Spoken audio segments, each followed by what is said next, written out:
નમસ્કાર વિદ્યાર્થી મિત્રો, વિદ્યાકુલ પર આપ સૌનું હાર્દિક સ્વાગત કરવામાં આવે છે. વિદ્યાકુલે અનફોર્ગેટેબલ રિઝલ્ટ આપ્યું છે. એ રિઝલ્ટના સૂચિમાં આજે આપણી સાથે જોડાઈ ગયા છે એક બેન કે જેને ખૂબ જ સરસ રિઝલ્ટ પ્રાપ્ત કર્યું છે.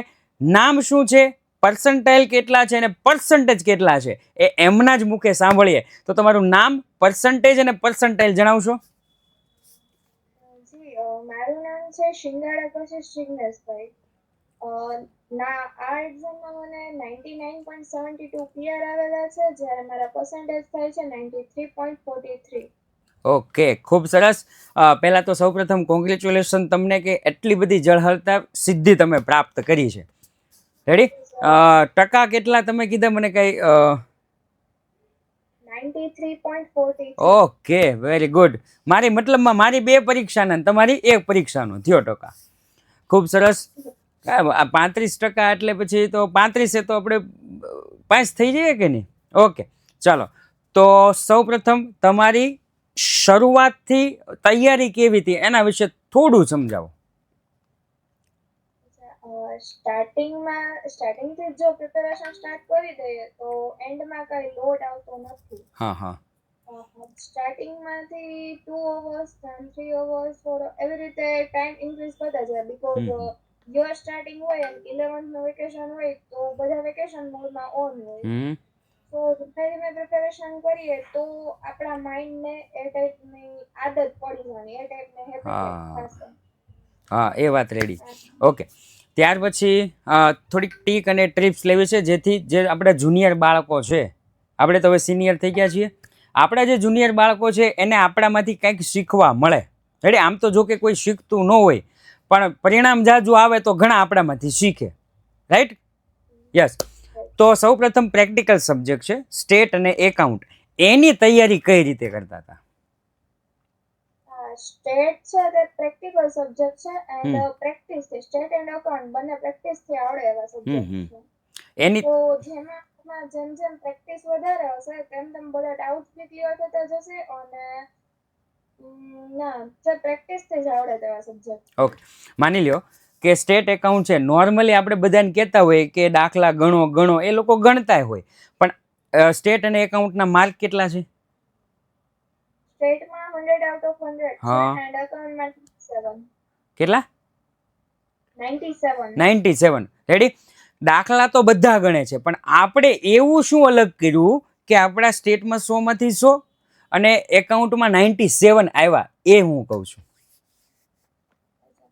સ્ટેટમાં તો એક તો પ્રેક્ટિસ, જે બધા સમ હોય એના ફોર્મ્યુલાઝ આપણે ક્લિયર હોવા જોઈએ એન્ડ આપના જે સમ છે એનો બેઝ ક્લિયર હોવો જોઈએ કે આ સ્ટાર્ટ ક્યાંથી થાય છે. જનરલી બધાને સ્ટેટમાં પાર્ટ 2 ટફ લાગતો હોય છે, બટ મને પાર્ટ 2 એકદમ ઈઝી લાગ્યો છે. બીકોઝ લોક્સ છે, વિકલન છે, એ બધા ચેપ્ટર્સ છે એમાં 10th નો થોડો ઘણો બેઝ આવે છે, તો એ એક તો ક્લિયર હોવાની જરૂર છે. અને એમાં બી પાર્ટ 2 માં જેમ પ્રેક્ટિસ વધારે હશે તેમ આપણે યાદ રહેતું જશે. 1 કે 2 દિવસ બી મૂકી દેશો પ્રેક્ટિસ તો પાછું હોતું નહીં થઈ જાય, યાદ નહીં રહે. ઓકે, અને ફોર્મ્યુલાઝ ની પ્રેક્ટિસ બી રેગ્યુલરલી થવી જરૂરી છે. ઓકે, સમજી ગયો. હવે રહી વાત થિયરીની. ઇકો, બીએ અને એસપી એમાં પેલા માર્ક કેટલા કેટલા છે? ઇકોમાં મને 80 માર્ક્સ છે. બીએ માં 100 છે. વાહ. એન્ડ એસપી માં 97. ઓકે, તો એ થિયરિકલ સબ્જેક્ટની પ્રેક્ટિસ, કારણ કે પ્રેક્ટિકલ સબ્જેક્ટ હોય ને એમાં આપણને કંટાળો ન આવે, પણ થિયરિકલ સબ્જેક્ટ હોય ને એટલે પહેલાં જ મગજમાં આવે કે અરે ઊંઘ આવી જાય. તો એમાં પછી 100 માંથી 100 લાવવા એ થોડુંક ટફ વાત છે. તો એની પ્રેક્ટિસ કઈ રીતે થતી હતી? ઇકોમાં તો જો ટોપિક્સ બીએ મને થોડું લેન્ધી લાગતું. તો એમાં મેં કીઝ ક્રિએટ કરી હતી, જેમ કે કેરેક્ટરિસ્ટિક છે કોઈ બી ક્વેશ્ચનમાં, તો એના 7 થી 8 પોઈન્ટ્સ હોય તો એની કોઈ બી કી બનાવી લે. જસ્ટ એક્ઝામ્પલ, સંચાલન છે તો એની લાક્ષણિકતા, તો જે હેતુલક્ષી પ્રવૃત્તિ છે એક્સેટ્રા, તો એનું હે, બીજું સ, માની સ, એ એક કી એના જે પહેલો શબ્દ હોય એની હા, હા. ઉપરથી આપણે આખા પોઈન્ટ યાદ રહી જાય. યસ, અને ઓકે. જે પોઈન્ટ હોય એને રિલેટેડ જ અંદર 2 થી 3 પોઈન્ટની અંદર આન્સર લખવાનો, એટલે 2 થી 3 પેજનો 5 માર્કનો આપણો ક્વેશ્ચન અચ્છા, રેડી થઈ હા, જાય. હા, હા. અને ઓકે. પહેલેથી જ 5 માર્કના ક્વેશ્ચન ઉપરથી ફોકસ કરતા જઈએ હા, તો હા. સેક્શન 1 બી એની રીતે ક્લિયર થઈ જ જવાનું છે. ઓકે.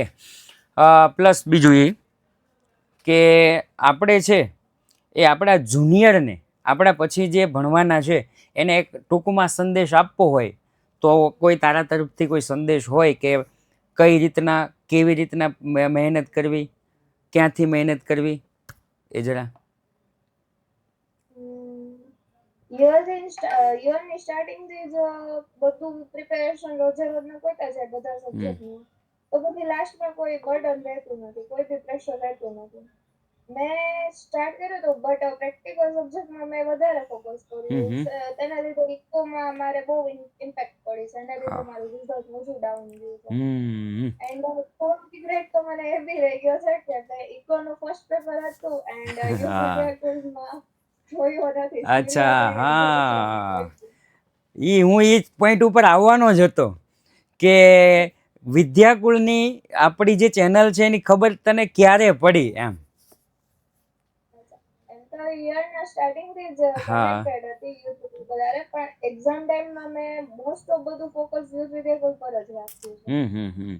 મતલબમાં ઇકોનોમિક્સનું થોડુંક ચૂકાઈ ગયું કે વિદ્યાકુળમાંથી આવશે નહીં આવે, આવશે નહીં આવે, પછી ખબર પડી કે નહીં હવે આમાંથી જ આવે છે, એટલે બાકીના બધા માર્ક જોતું. બીએમાં 100, એકાઉન્ટમાં 97, સ્ટેટમાં 100, ત્યાર પછી એસપીમાં 97, પછી રેડી ને કાંઈ વાંધો નહીં.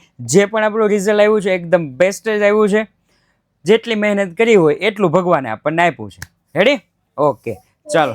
એક્ઝામ ટાઈમ હતો ને હા. તો મેં ચેનલમાં બહુ ધ્યાન નહોતું દીધું, તો જ્યારે ઇકોનું પેપર કમ્પ્લીટ થયું અને સોલ્યુશન જોવા માટે મેં હા. યુટ્યુબ ઓપન કર્યું તો યુથ વિદ્યાકુલ વાળા સૂર્યોદયને ભવિષ્યવાણી બી પ્રોવાઈડ કરે છે. હા, હા, એ તો મેં કીધું તને કે એ થોડીક પહેલામાં. 3 વાગ્યાનું પેપર ઈ ડન જ છે. હા, શું કીધું ફરી વખત? યુથ વિદ્યાકુલનો સૂર્યોદય એટલે બોર્ડનું 3 વાગ્યાનું પેપર. એ છે ભવિષ્યવાણી છે, એની આગળ આપણે વન શોટે લઈ ગયા હતા, એની આગળ પાસ થવાનું વરદાન ને એ બધું છે. રેડી? તો આ તને જે અફસોસ રહી ગયો, તો ભવિષ્યના બાળકો માટે તારે કઈ વિદ્યાકુળ માટે સંદેશ આપવો હોય તો જરા એ. યરની સ્ટાર્ટ થાય ને ત્યારથી જ યુથ વિદ્યાકુલ હારે ઓલવેઝ કનેક્ટેડ રહેવાનું, એન્ડ એક બી નોટિફિકેશન જેવું આવે ને ડાયરેક્ટલી ઓપન કરીને જોઈ યસ.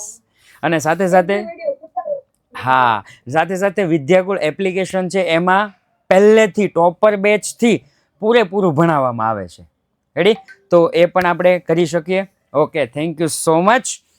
આ સાથે જ આપણો આ જે ઇન્ટરવ્યૂ છે આજે અત્યારે આપણે પૂર્ણ જાહેર કરીએ છીએ. ફરી વખત મળશું એક નવા ઇન્ટરવ્યૂ સાથે. ત્યાં સુધી જય હિન્દ, જય ભારત.